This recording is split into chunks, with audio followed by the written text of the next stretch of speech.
On June 22, 1941, the world held its breath. Before the sun rose, the largest invasion force in human history began to move. Over 3 million German soldiers, along with their allies, crossed the border into the Soviet Union. They brought with them more than 3,000 tanks, over 7,000 artillery pieces. This immense operation was codenamed Barbarossa. Hitler was convinced that the Soviet state was rotten, a house of cards ready to collapse with a single, decisive push. Propaganda posters back in Germany showed heroic soldiers marching into a grateful land, welcomed as liberators from the tyranny of Stalin. The High Command predicted victory in a matter of weeks, perhaps a few short months at most. They believed Moscow would fall before the first snowflakes of winter. The official story was one of confidence and overwhelming strength. Berlin radio broadcasted triumphant messages of unstoppable progress. The narrative was simple and clear. The German Wehrmacht was invincible. The Red Army was weak, poorly led, and would quickly disintegrate under the shock of the attack. The soldiers themselves, many veterans of Poland and France, felt purpose. They had been told this was the final battle, a crusade against Bolshevism to secure Germany's future for 1,000 years. But beneath the grand pronouncements, a different story was already being written. In secret diaries the men kept for themselves. The invasion began with terrifying speed. German panzer divisions punched through the Soviet front lines with ease. The Luftwaffe destroyed thousands of Soviet aircraft, many of them still on the ground. In the first few days, the advance was measured in dozens of miles per day. Entire Soviet armies were surrounded and captured in huge pockets near Minsk, near Smolensk. Hundreds of thousands of Red Army soldiers were taken prisoner. For many Germans, it felt like France all over again. The summer sun beat down as they marched eastward, past burning villages and endless columns of defeated troops. The mood among the troops was overwhelmingly positive at first. They felt invincible. Hans might have written in his journal, "The Russians run as soon as they see us. Victory is certain. We will be home for Christmas." Letters home echoed that optimism. They saw the disorganization of the Red Army and believed the propaganda. Everything was going according to the High Command's plan.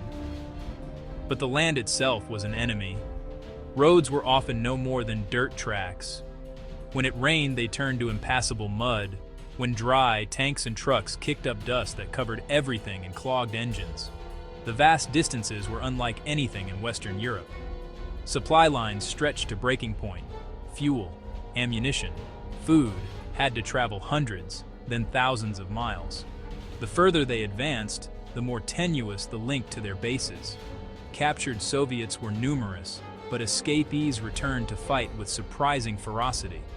They counterattacked with desperate courage, often unsupported. Destroyed villages showed a scorched earth policy, nothing left to use.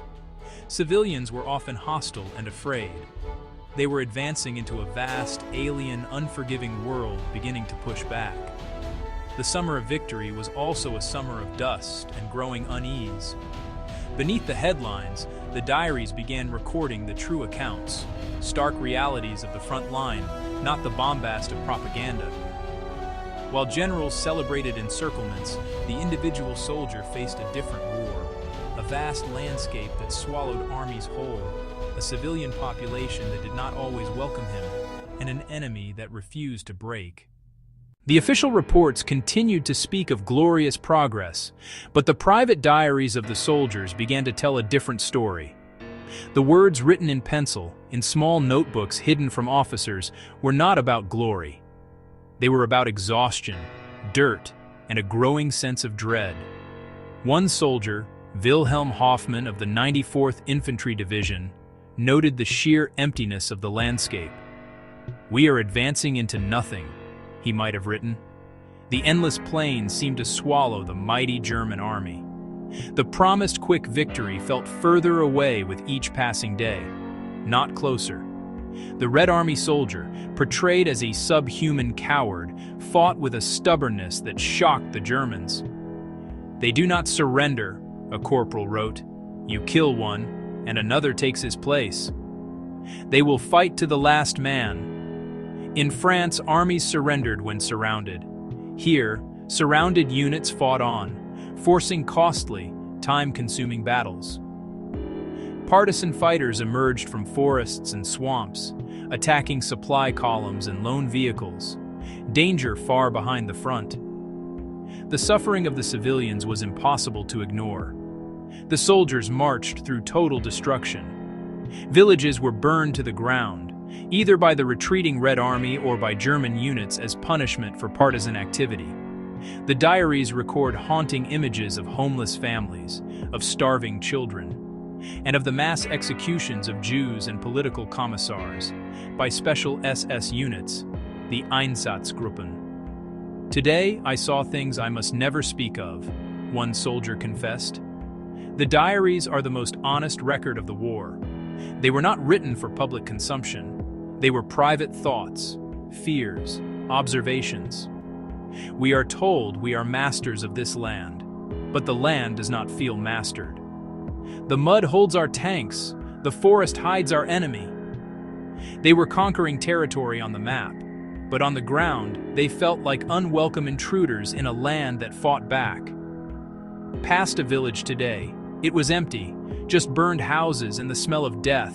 Saw a child's doll lying in the road. Who did it belong to? We took the trench. It was full of their dead. They had chained their machine gunners to their guns. What kind of men are these? The first frost came last night. My uniform is thin. The others say we have no winter clothes. The officers tell us not to worry. They say Moscow will fall soon. In October 1941, the autumn rains began. The dirt roads dissolved into seas of mud, a phenomenon the Russians call Rasputitsa. Wheels sank up to their axles, tanks, trucks, artillery pieces became hopelessly stuck. Operation Typhoon, aimed at capturing Moscow, literally ground to a halt. Soldiers described the mud as a living enemy, a thick, greedy substance that clung to their boots and dragged them down. For weeks, the advance was measured in meters, not miles. The mighty panzer divisions were paralyzed, sitting ducks for Soviet counterattacks. Then, in early November, the temperature dropped. The mud froze solid. The ground became hard as iron. For a brief moment, German commanders were relieved. Vehicles could move again. The final push for Moscow began, but it was the arrival of Germany's most feared enemy, the Russian winter. Temperatures plunged, -20, -30, even -40 degrees Celsius. The German army was completely unprepared. The soldiers still wore light summer uniforms, utterly inadequate for the cold. The diaries filled with desperation. The cold is our worst enemy. It is in our bones. We cannot escape it. The winter attacked their equipment. Gun oil froze, machine guns and rifles jammed, engines would not start, lubricants turned solid, batteries died. Soviet equipment was designed for these conditions: wider tracks, cold weather oils, and as the German war machine froze, the Soviets counterattacked. They came equipped with warm coats, felt-lined boots, even skis. The hunter had become the hunted. The winter of 1941 to 1942 was a nightmare from which there was no waking. Food was frozen solid and had to be chipped apart with bayonets. Water was won by melting snow, consuming precious fuel. Lacking proper winter clothing, soldiers wrapped themselves in anything: stolen tablecloths, women's shawls, layers of newspaper. The medical situation was horrific. Today, I amputated 20 frozen feet. We have no more anesthetic. The men scream. Tomorrow there will be more. Gangrene was rampant. Soldiers discovered the only way to keep personal weapons working was to urinate on the bolts to thaw them. On December 5th, 1941, fresh divisions from Siberia slammed into the exhausted German lines. Hitler, in a rage, ordered them to stand fast, forbidding withdrawal, preventing collapse but condemning tens of thousands to die in the open Russian winter. The myth of German invincibility was shattered and frozen in the snows before Moscow. By the summer of 1942, the war had shifted south. Hitler directed his armies toward the oil fields of the Caucasus. One army, the German Sixth Army, was ordered to take a city on the Volga River, Stalingrad. What was intended as a brief operation turned into one of the most brutal and symbolic battles in history. By September, the Soviets held only narrow strips of land along the west bank of the Volga. Victory seemed imminent. The fighting was not sweeping advances, but a brutal, street-by-street, house-by-house struggle.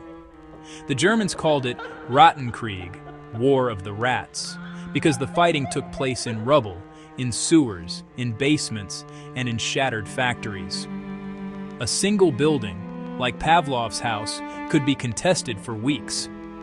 Soldiers fought with machine guns, grenades, knives, and sharpened shovels. Control of a staircase could mean life or death. A German on the top floor, Soviet soldiers in the basement below. Relentless bombing turned Stalingrad into a sea of ruins, paradoxically perfect for defense, a maze for ambushes and snipers like Vasily Zaitsev. We have captured the kitchen, but we are still fighting for the living room. The Sixth Army's morale crumbled under stress, casualties, and ferocious resistance, exhausted, lice-ridden, haunted by death. Stalingrad is no longer a city, it is a furnace. The people who fall into it are burned up. They gained inches, bled white. On November 19, 1942, the Soviets launched Operation Uranus.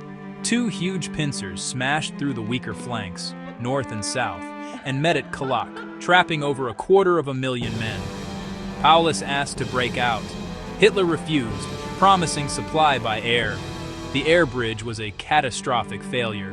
Inside, horses were eaten, rations cut to almost nothing. Hunger is the only thing we talk about. We are skeletons in gray uniforms. God have mercy on us. On January 31st, 1943, Field Marshal Paulus surrendered. Some 91,000 were taken prisoner. The rest were dead. The destruction was almost total. The war in the East would rage for 2 more years, but its outcome was decided in the frozen fields before Moscow and the rubble of Stalingrad. The German retreat was a long, brutal nightmare across the same vast plains they had once conquered with confidence. The total cost was staggering. Around 27 million Soviet citizens and soldiers dead. Over 4 million German soldiers dead or wounded on the Eastern Front. Entire cities were wiped from the earth. A war of annihilation left a scar that has not fully healed. Official histories and maps tell one part of the story. Army groups, operational objectives, casualty statistics. But these accounts are cold and distant. They cannot convey the biting wind at -40, the gnawing pain of starvation, or the terror of fighting in a sewer beneath a burning city. For the men who fought, it was not about glory or ideology. It was about survival, finding the next meal, staying warm one more night, avoiding the next shell. The real truth is found in hidden diaries, quiet, desperate words scribbled by men who knew they might not live to see the next day. These diaries were not meant for us. They were private records of fear, hope, and loss, cutting through propaganda to reveal the human experience of war. They show that on all sides, soldiers were young men sent to endure unimaginable suffering for the ambitions of their leaders. They remind us that behind every statistic is a face, a family, a life cut short. The diaries are the final, honest testimony of the fallen. The propaganda posters have faded. The triumphant speeches are forgotten. The empires that drove the conflict have crumbled into dust. What remains are these small, personal accounts. The voices once hidden, the truths once suppressed. They remind us that the true cost of war is not measured in captured territory or destroyed tanks, but in the immense and heartbreaking sum of individual suffering. The diaries are a powerful warning. a quiet plea from the past to remember the reality of war and to never forget the price that was paid in the fields of Russia. They were the hidden history of Operation Barbarossa,